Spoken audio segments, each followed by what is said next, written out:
Another demonstration, another citizen killed. Police brutality, when will it end in Kenya? That's the biggest question that is right now in the social media space, in the public space. And IPOA, what's the role of IPOA in these brutal killings? We saw on social media, it was seen in the streets of Nairobi City, a vendor who was selling masks was innocently shot without even threatening the police. Is it something that IPOA has to sort? Is it something that the Inspector General of Police has to sort? Or is it something that is enshrined in the police service? For this and much more, we got to sit down with the Speaker of Bunge La Mwananchi, Hagai Thenye, to talk about this. He gave us his opinions, and he's suggesting that we should have some constitutional amendments such that when you kill a person, you should also be killed. Personally, I think that is radical, but at the end of the day, it's a conversation that we need to have as a nation, and he's here to help us do that. Turn to watch interview.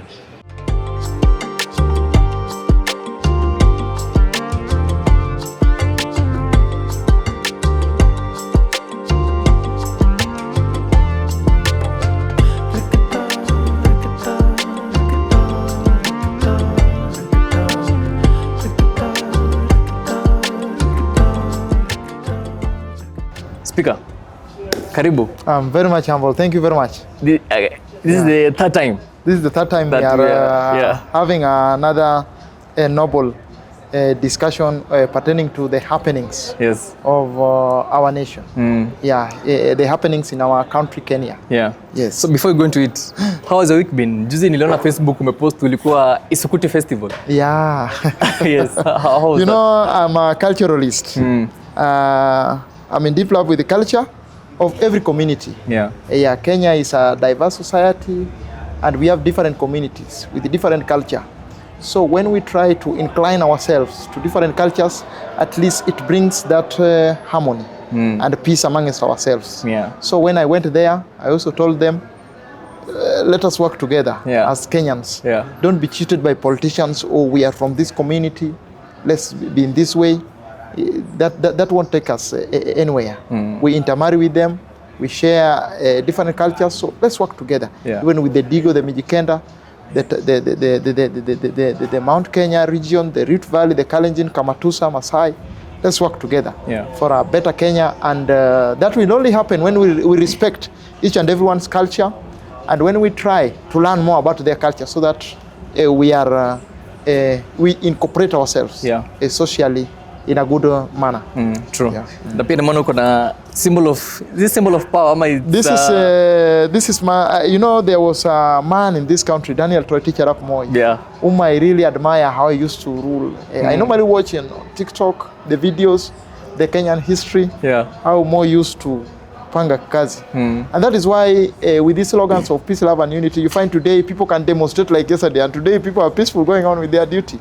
So I think that pushed me to like a style of charisma, leadership charisma. We know that we can't all be perfect. Maybe I, as a guy, I have my demerit side and merit side. So you know, you take the merit side. If someone was bad, you take the merit side, like that, and you incorporate with your personality. Then you push yourself forward. So let's get into it. Actually, Nipoa, that we've brought out the Nini of the Moi, because social media now, people are saying that with this regime, it's like we're going back to the Moi era because of the police brutality. And we saw Juzi, when people were demonstrating for justice for Albert Ojwang, who was also murdered in the hands of the police. Again, we now saw a mask vendor being shot innocently without even provoking the police officer. In your opinion, when you saw the video, I'm sure you saw the video on social media platforms, what came into your mind? Well, when you check during Moi's time, Moi used to go for politicians, the leaders, the political elites, but not youths. It was National Police Force by that time. It used to go for leaders, but not youth, student. But besides that, we shouldn't go into that direction. The current police service goes after people. Even the vendor, you saw Boniface Kariuki, I think that's the name, is just selling masks, and he found the gun. He was shot on the head. So it's not only horrifying, but utter disrespect to humanity. So you find that is the difference. between the former, they used to go for leaders, but today they even go for supporters and leave the leaders. Those who organize those skirmishes which lead to death.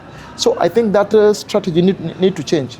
Let us leave people to do their own thing. Yeah. If you have a wedding, baby shower, birthday party, or even a corporate event and you need media services, well, look no further than Safari Lens Media Production. Safari Lens Media Production is a media company that offers editing, videography, photography, graphic design services, and also live streaming. So if you have any event, contact Safari Lens Media Production. And I promise you, what I deliver, they'll do you good. They are professional, they offer professional services, and I'm sure you'll also like it.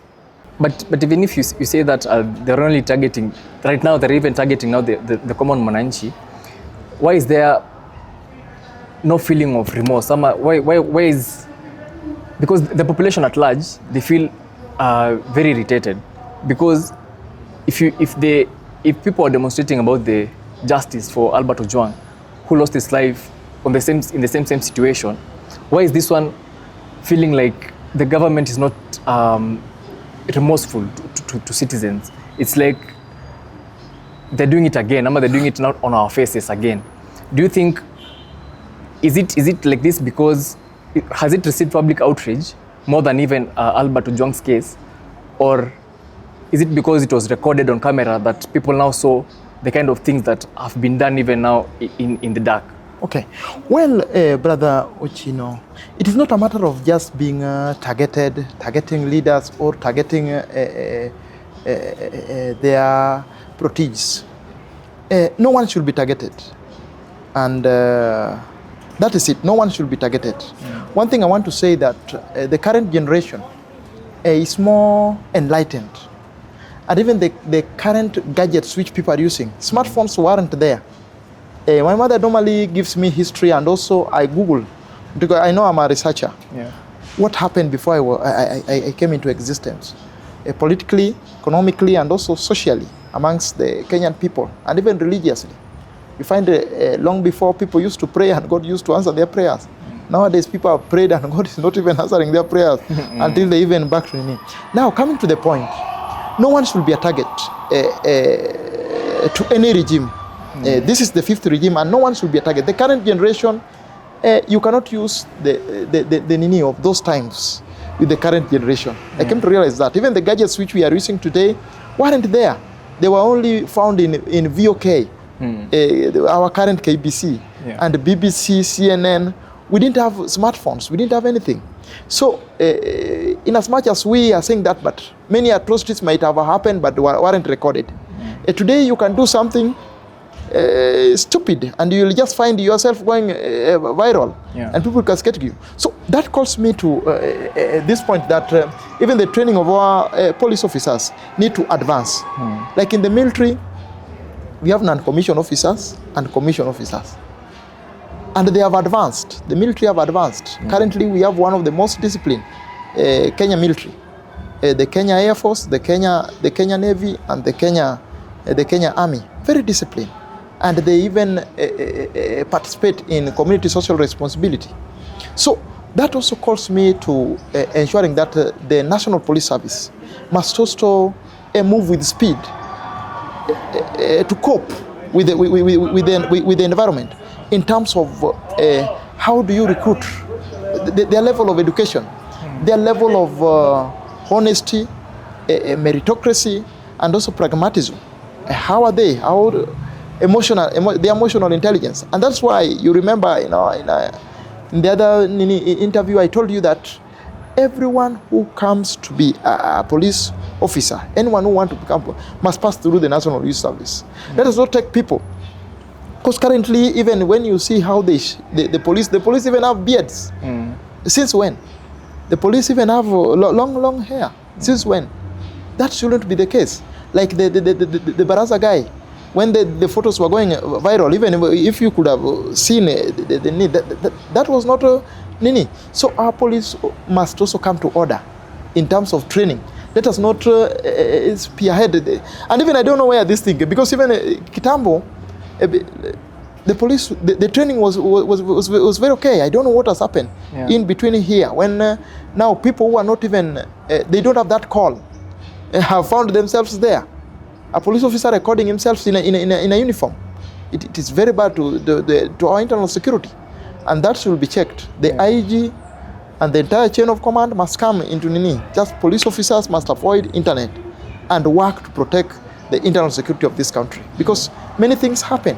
Yesterday we had, if you could have seen those videos, we had people who were pickpocketing people. They could have arrested those, but why shoot a young man who is just going to sell masks? And this calls me also to say that next time when demonstration is called, I think the organizers must find a way of addressing those people who are going to demonstrate, so that you know your people.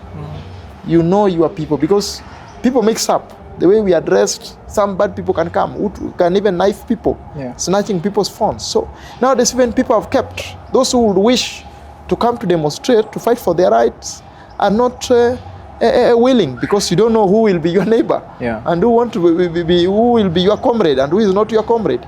So it has been infiltrated. Demonstration ended in 2018 before the handshake of Prime Minister Raila Amolo Odinga and former retired President Hagai Thenye. That is when we had a comradeship demonstration. But coming up to where we have come, you find goons are there. So it is disorganized, commercial activists, thieves. So those people who are willing even to join, even fear for themselves. So our police officers, the training in Kiganjo must cope with the current generation, because this is a generation which has advanced themselves technologically. So they need also to advance their training. How do you relate with people? And I want to thank Sergeant Gichoi. He really cooled the demonstrators. And that calls me to also, not these demonstrators are not bad, but the politicians. You have heard that there are people who finance people, goons to go nini, and rogue police officers who are of a lower rank. I think they play a pivotal role in exacerbating the radicalization of the demonstration. So that need to be looked into. We have good police officers, and they should not just put them into blanket that most police officers are rogue. We have good police officers still in the service. So the few who joke with who will destroy the name of the service, I think they need to be brought to order, and those who have been arrested, let them brought in jail, life imprisonment. That will be the case. Just as I had told you earlier, that a bill should come in Parliament, and today I've spoken to 5 MPs who are my friends, and I'm trying to write to them, take this thing to Parliament and let it be passed. I will go and need them. You know, I can't be inside there, but I will talk to them that whoever takes the life of his fellow or a fellow Kenyan, his life should also just be taken, either by cremation or any other means. Most likely cremation. I think this will reduce this useless kind of behavior, which is. I thought it will end with Ojwang, but now you find also youths have been injured. I've seen videos of 3 youths who were injured. So it is horrifying. And this thing does not only affect our internal affairs, it also affects our relationship at the international level, because you find that it will scare tourism. The tourism sector, which started doing well, we were at 300 and something, 24 billion early this year. And it has gone to 800 and something billion, almost going to 1 trillion. So you see, when we do these things, it scares away tourists, and they will go to Uganda, they will go to Tanzania. We will miss that thing, that income, and this will reduce employment in the hospitality industry and also other industries, the tour guides. So I think we need to look into this. Security plays a pivotal role, and I also want to urge our youths. Let us do political and economic education, which I've tried to spearhead in Bunge, so that we are politically and economically literate. If we are that, we will elect good people in the county assembly, in the national assembly, and also in the Senate. Once we do that, we are good to go. People will not be compromised. people who can get satisfied with whatever they will get. Because even this issue of giving members of parliament a sitting allowance, why? When you void, you should know you are going to work for people, legislation. So we must do something on legislation first. Yeah. And that's why I'm encouraging my members, no matter your level, just go for a seat. MCA, we work on legislation at the country level. National Assembly, we work on the legislation at the national level. Senate, we work on legislation on county allocation, so that we have good laws. And that is where the law of if you kill one, you will also be killed should come, so that people can fear one another. Yeah. But now, you see, Mr. Speaker, but now, when you say that people should be, if you kill someone, you also be killed, I think that one, ilitolewa kitambo. Even death sentences are now zilitolewa because of human rights. They came up saying that even if you do, you also deserve to live. Usiuliwe, lakini you also serve your sentence. But now, saizi, what people are calling for is justice. And basing on the Albert Ojwang's case, the people who did that crime, hakuna enough evidence in the eye of the public. So the public feels that this one, Kariuki's case, the mask vendor, it can be done more faster, even kuliko yo ya Albert Ojwang. In this case, who is more reliable? Ama who will be the key factor to ensure that justice is served? Is it IPOA because the crime was done by police, or is it the court because hiyo ndio inatugovern sisi wote? And how important will it be now that kuna enough evidence in the eye of the public? How will that take this case going forward now that the two police officers who have done this wamekuwa arrested? I think cases which can be seen by the general public on media, on social media, and also on mainstream media, I think they should be executed with speed. But the investigation on cases which we didn't see as the general public, I think also calls for a speedy reaction by the IPOA and the Directorate of Criminal Investigation, the DCI, abbreviated as the DCI. So they need to move with speed, because this is a matter of public interest. This is a matter of, they need to move with speed. And if we really, Kenya is a religious country with a certain percentage of the Islamic, Muslim, and a certain percentage of Christian. I think in the Quran and the Bible, these things are taught there. Even if we are Africans, leave alone even religion, we are Africans, and there's a way. We don't recruit people from Sudan in our police force. So there's a way also Africans need to need. So we shouldn't be at this point first, at this point of killing. So one thing I call, just as you have asked, a speedy action, legal actions against things which are easy, like the case of Boniface Kariuki. I think that was seen by everyone, and we have seen it over our phone. You also saw. So we need to move with speed to ensure that justice is done. And the case for Ojwang, I think they also need to, because we can see the dots, where the dots are ending. So I also want to urge those who are concerned with our internal security. The military does a very good job in protecting our sovereignty, our boundaries, against external attack. Please, the internal security should not fail us.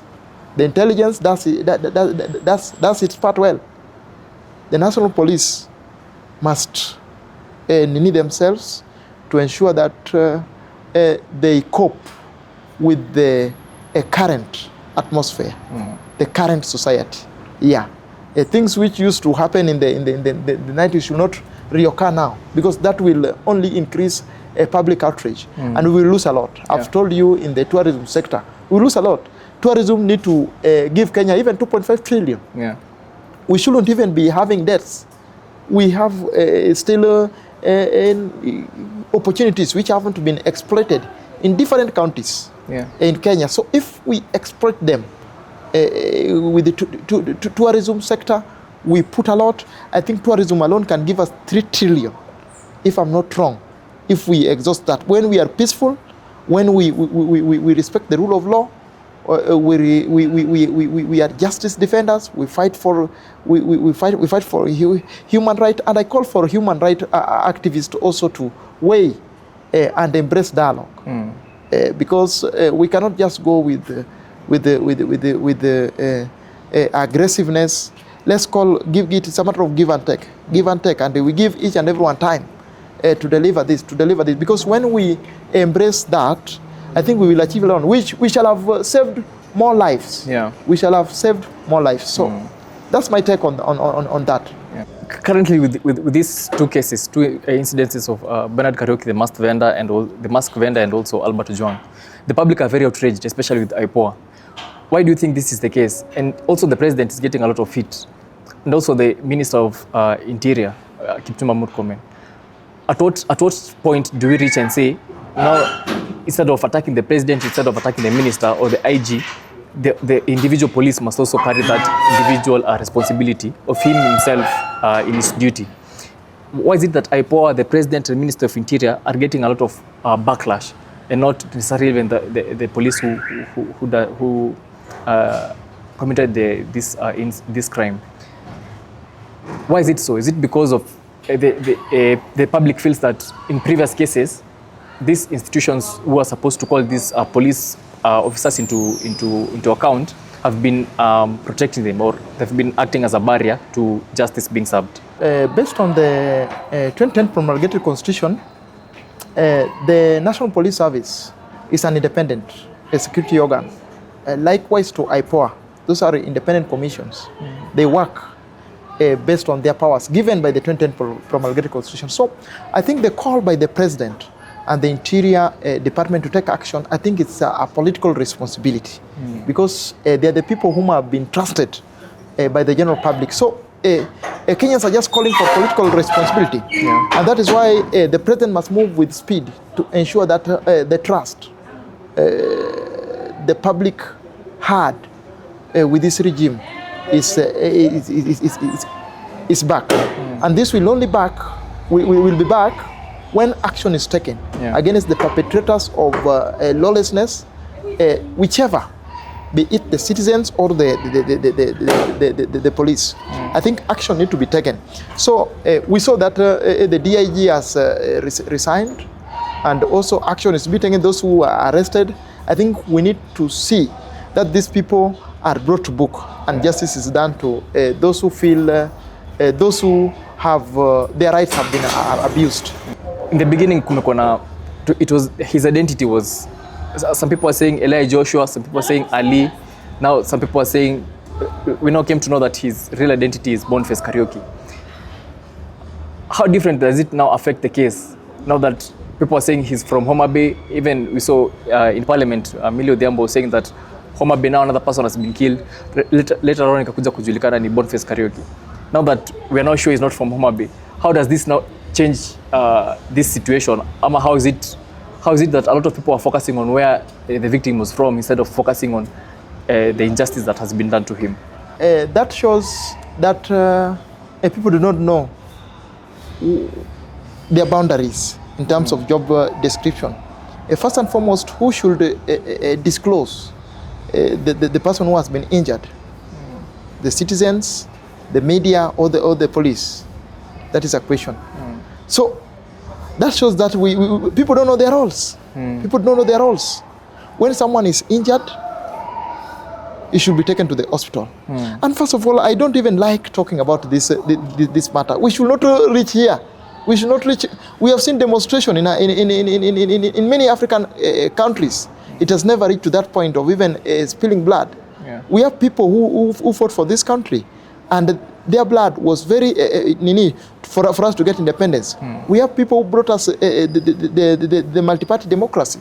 So I think we shouldn't even talk about that. But before we come out with a person, anyone's detail to the general public, I think we need to have a reliable information against that person. But we shouldn't even reach there, just as I have said before. Because let us respect life. It is written in the Bible that let us respect each and everyone. Life, no matter it comes to emotional intelligence, mental intelligence, and also the humanity. We should have humanity. Why should you shoot someone? That is against our 10 commandments. I think Kenya is a religious country, just as I told you. So We should even be discussing that. And that's why I called that action should be taken. So when it comes to reporting, when someone is taken to the hospital, I think by the Red Cross, they need to check, because we work with auditors. I know you have a national ID, not a national ID, so that we give the right information out there. Because when we live in these demonstrations, just as I had said, they have been infiltrated by evil people. We have commercial people in those demonstrations. We have people with ill motives, political motives. So to divide, there are people who want to divide people so that they are sent somewhere. So that also should be play a role. So it doesn't matter where you come from. It doesn't matter your name. One thing we want is that everyone must be safe. Every single individual must be safe for us to be safe. And that should be pushed to that lowest level. Yeah. You know, getting to that, you say that now some people are taking advantage of infiltrating the demonstrations. Some are politically instigated, some are civil members, civil rights members, human rights members who have hidden interests, are also like joining people who are genuinely demonstrating. We saw that there were some goons. They were brandishing rungus in town. They were beating innocent citizens who were demonstrating legally.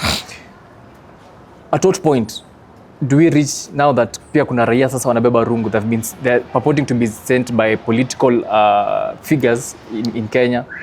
Why is it that tunafika hapo? And now that wameonekana kwa social media platforms, does it hold enough water to say that now because huyu anabeba rungu, he is a goon, and this one mwenye amebeba firimbi, he's not a goon? With the police service, how does it get to this point? Na kama wananchi, what does it now show to us that during the next demonstrations, people who want to go and genuinely demonstrate watakuwa safe? Well, mine is just for patriotism. Mine is not for those things. Yeah. Well, in answering you, mine is just for patriotism. In answering you, Kenya, you are recruited. And I go back there. Let us recruit people from NYS. It came to a point whereby I had, and even a former leader of Bunge, Gaucho, said that when he was arrested, there were people who were brought in the cell to beat him. Yeah. And haven't you been arrested? If you have been arrested, then there's a police there. At the occurrence book, then you are taken to the cell, you will find a police officer there. So for those people to come and to be given orders, such a person to be beaten, I think it has reduced the trust. Currently, even if you are arrested, you cannot trust if you will be safe there. So I think police should do their job. Inmates should be inmates. Police should be police. This issue of people coming to beat so and so, he really narrated that story. I think you were there. Yeah. And I was shocked. It has gone to that point. And even politicians can send some people to beat you in the cell. It has gone to that point. And even this, when you had that constable, when he said that order was given for this person, you heard about that? Yeah. Just to be beaten, but not to be killed. I think it should not reach that level. Police should protect inmates when they are there within 24 hours, and then they are taken to court for judgment. So, coming to your point, giving people rungu, security is trusted by people whom we pay our tax to, and that is the National Police Service to cater for the internal security. So, and also we have private security people. Yeah. So I think this should not go to civilian, because we know that those will be militias. Before we had tribal militias. You remember each and every community had its tribal outfit, and you know what happened after the general election, how they turned to the society and led a very terrible onslaught against the people whom even they speak the same language with. Yeah. So we know such people exist, and if these politicians are not careful, those people will reorganize themselves. If you have a wedding, baby shower, birthday party, or even a corporate event and you need media services, well, look no further than Safari Lens Media Production. Safari Lens Media Production is a media company that offers editing, videography, photography, graphic design services, and also live streaming. So if you have any event, contact Safari Lens Media Production. And I promise you, what I deliver, they'll do you good. They are professional, they offer professional services, and I'm sure you'll also like it. Once these things are over, they will reorganize themselves and start extortion. Yeah. They will start extortion, and it will be a very terrible economic crime, which will scare even investors who should come and invest in our country and give employment to our youth. So I think we need to train with a lot of carefulness to ensure that security is only trusted with the police, the internal security. Please, the way a Kenyan cannot go to protect our country against external nini, it is only the generals sit at the barracks, and they advise the brigadiers to go and lead their platoon, to be platoon commanders, the colonels, and the lieutenant colonels, they're the servicemen, take charge to protect our country. We have conducted successful missions in DRC, and also in many, you remember General Opande in West Africa, really conducted one of the most celebrated peacekeeping mission. So the military have done a lot, and for that matter, I thank General Thenye for coming up with the rules. The military. When shall we have a competent inspector general to come also with rules, so that police can also gain that trust in the general public? Yeah. That will be the day all this will end. Politicians, for instance, those whom we vote from MCA to president, they might come with rules, but also as service men in the police service, you can also have a seat and come up with a structure, so that we gain a discipline. In fact, even their uniforms. I saw a certain cabinet secretary, a certain former cabinet secretary, is the one who came up with uniforms. How? That shouldn't be the case. Yeah. Because that is the work of the chain of command. They need to sit down and see, how will our servicemen be? They need to have meetings. We need to have meetings more often, so that they know their mode of operation. Yeah. Martial arts and all those, and how to sense danger, so that we have a very competent internal security structure and systems in our country. Are you getting me there? Yeah. So that should be the direction, so that we protect the businesses of people, we protect the security of Kenyans, we protect our internal security, so that business can thrive. We can also have a trust from the international community, so that these people demonstrating can also get somewhere to commit themselves in economic activity, because many people are really going through a lot currently. Many face unemployment rate, and also life has gone very hard. So that should be put into consideration. And again, I want to urge youths who are carrying objects, or rather rungus, to beat their fellow youths. We are our own enemy. Youths are their own enemy. You find that even where we debate, we have people who, you just find someone that is uncomfortable with you, you fail even to understand what is going on. So youths, we are our own enemy. Let us come together and let us reason together. Currently, we are fighting for economic liberation, and economic liberation will not be fought the way we fought for multi-party democracy and independence. Economic liberation will be fought by taking your votes, talking with one voice. I avoided public participation and civic education, because currently every Kenyan is civilized. Let us talk about political and economic education, so that our people become politically and economically literate.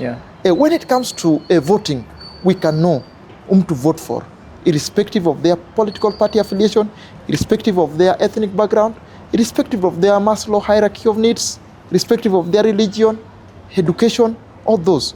When we conduct organic education on those two sectors, I think we will have a reliable leadership at the Senate, at the National Assembly, at the County Assembly.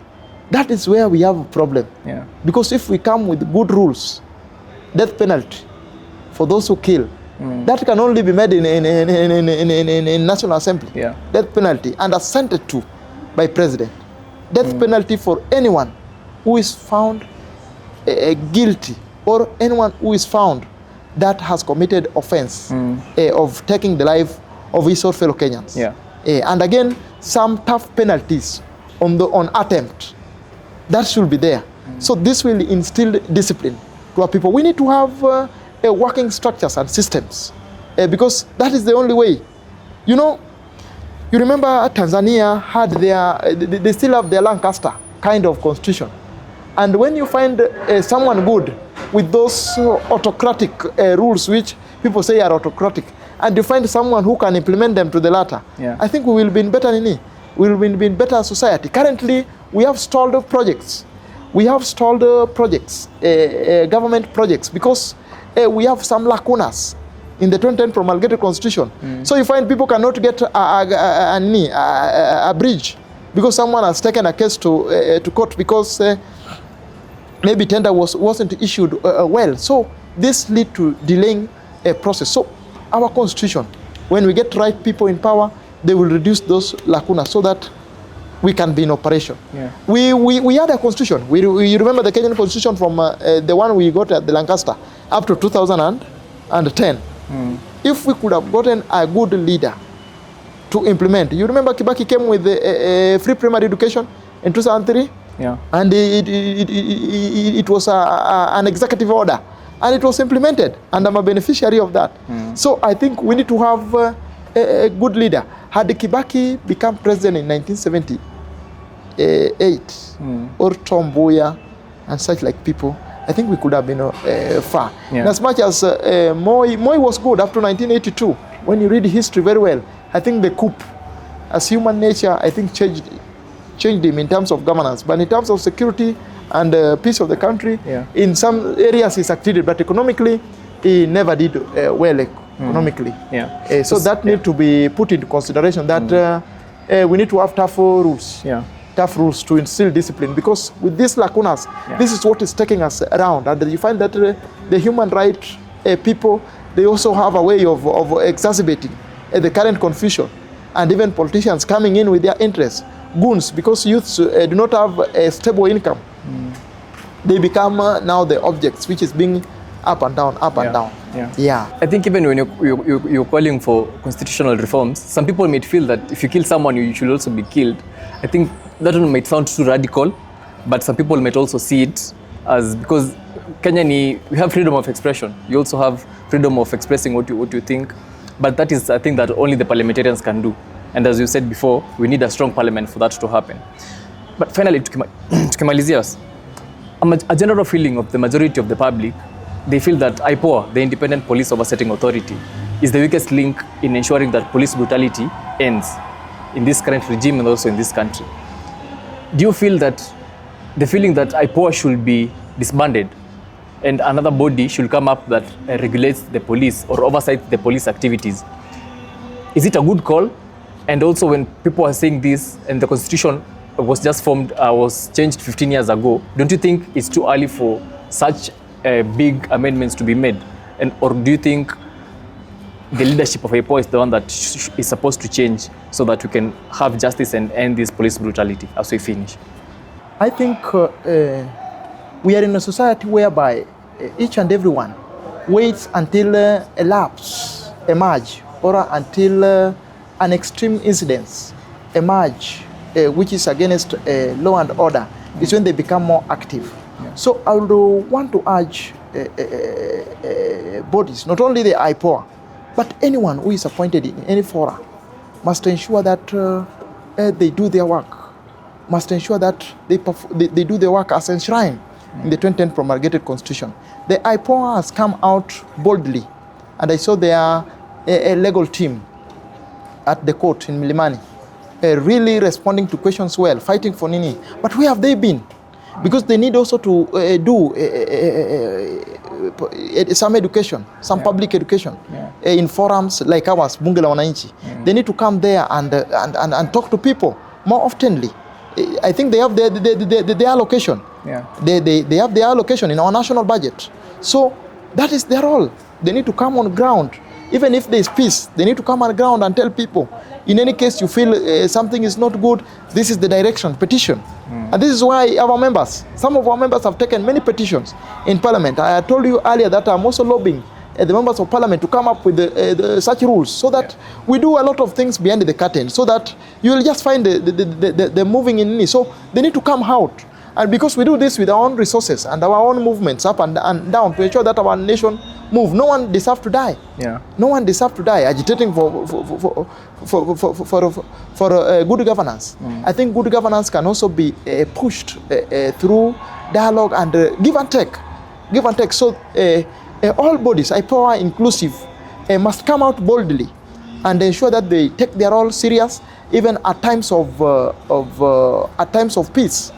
They need to lower that aggression amongst the Kenyan people and any other organization, because you find currently IEBC, which was constituted, I think it has not started operation.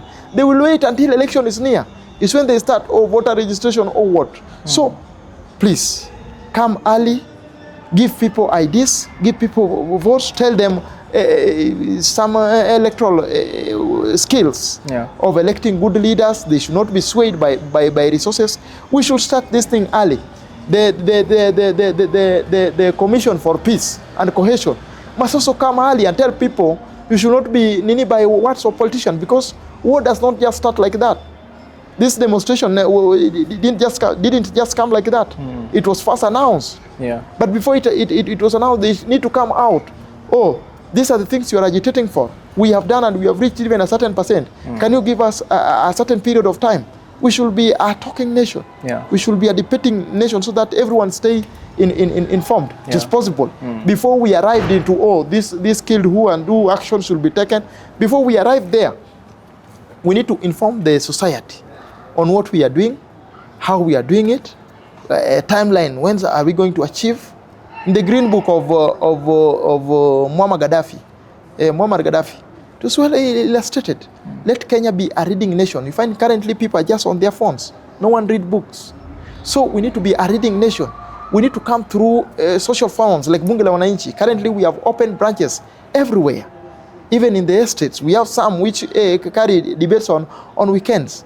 And I want to urge leaders managing those things to spearhead issue-based debates so that each and everyone is well informed. And also these commissions, let us take those well-organized groups like Bunge La Mwananchi to conduct political and economic education, and also inform the general public on the best direction which our nation should go. Let us be a talking nation so that we avoid this, because the enemy will just look an area where he feels there's kuna mwanya, there's a nini, and utilize it. And you see, when it is utilized, we see blood in our streets. Very horrifying. This scares our security, it scares our humanity, and it scares everything.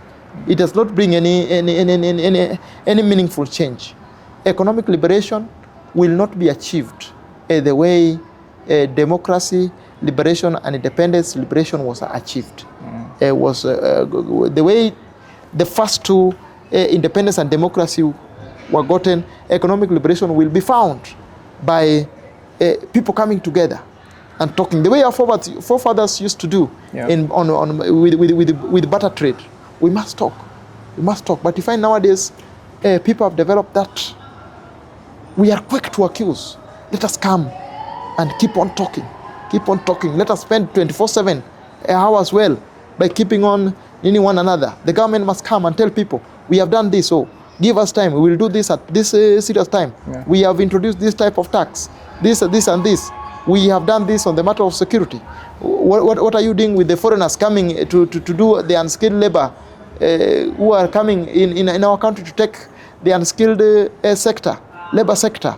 And the Kenyans are going to Asia and are being killed there. What are you doing there? But do you think too much talking without action is what a lot of Kenyans are saying IPOA should be disbanded? That's why I'm telling you that they could have come earlier. They could have come earlier to spearhead whatever they have good lawyers. I came to realize. I saw the legal team yesterday. Kumbe this IPOA iko tu na watu wachapakazi hivi, but where have they been? Yeah. Those lawyers can even come to our fora and do just as I have told you. So, based on whatever has happened, and we have seen that their potential, they can do this thing, let them do it on daily basis to suppress the emergence of current scenarios, which normally, so you see currently people have said 25th. Yeah. There's an alive person. You don't know even if it is who and who. Who will die on that day? What are they doing to ensure that that day we don't have that aggression on both sides? We don't have that push and pull. What are they doing? Because currently people are quiet. People are quiet. What is our national police service doing to come and talk to the general public? They must come on ground and hear. The National Intelligence Service must also come on ground and hear. And how do we work to ensure that that call do not come to its implementation? Because there are lives which will be lost if there will be push and pull from both sides. We saw on 25th June last year. So action need to be taken. Yeah. Action need to be taken. If we fail to talk, then we lose our society. Yeah. I think that is well summarized. Kwenye imefikia. Now let's now leave it to IPOA, leave it to the courts to see that justice is served. Because everyone mwenye anaandamana, hata mwenye, even when Kariuki was murdered, he was murdered because people are agitating, people are demanding for the justice to be served for Albert Ojwang. Now this is now another case for police brutality. Let's hope now that kwenye tumefika, let's not have another one. That the two that already zimefanyika na pia yenye ilifanyika during last year's finance bill demonstrations. Let justice be served so that now people, we only need justice. Hakuna kitu ingine. The general public, I think when justice is served, even if it's one or two people, it will quell the anger that is there in the nation. But it's up to the courts and IPOA to make sure that imefanyika. Finally, tukimalizia, maybe any last words that you have, maybe to Bunge members or also to our general people who are watching. Honorable members of the National People's Assembly, honorable members of the People's Assembly in all our branches, it is high time that we move by action. We move with the action. We have talked a lot, and we are politically literate. We are economically literate. Let us move. We control. We enjoy a lot, enormous social capital within our societies across the confines of our republic, Kenya. We have to go for elective seats coming the general election, in the coming general election, 2027. We must go for member of county assembly. We must go for member of parliament, the National Assembly. We must go also as members of the Senate in the coming election. And also, we must target this seat of deputy governor, such that if they misbehave, we can spearhead impeachment without any iota. So, we have talked a lot. We have conducted a lot of public participatory civic education, and I call for end of that. Currently, we are doing political and economic education amongst our people. Let us avoid being inclined to political parties, to ethnic background, to our levels in the Maslow hierarchy of needs, to our religion, to our cultures, and let us come together to save this nation in the coming general election. We might not achieve as we fight for, but if we go with a lot of courage, we'll get good number of seats. For instance, in Nairobi, we have 85 wards, and if we go together, we have branches in everywhere. We can take over Nairobi, a county assembly, and bring.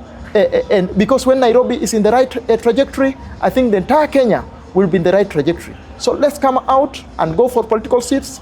Let us continue with our political and economic education amongst the Kenyan people without inclining ourselves to any political elite. But let us fight for good governance, good leadership, respect to the rule of law, and justice of our nation.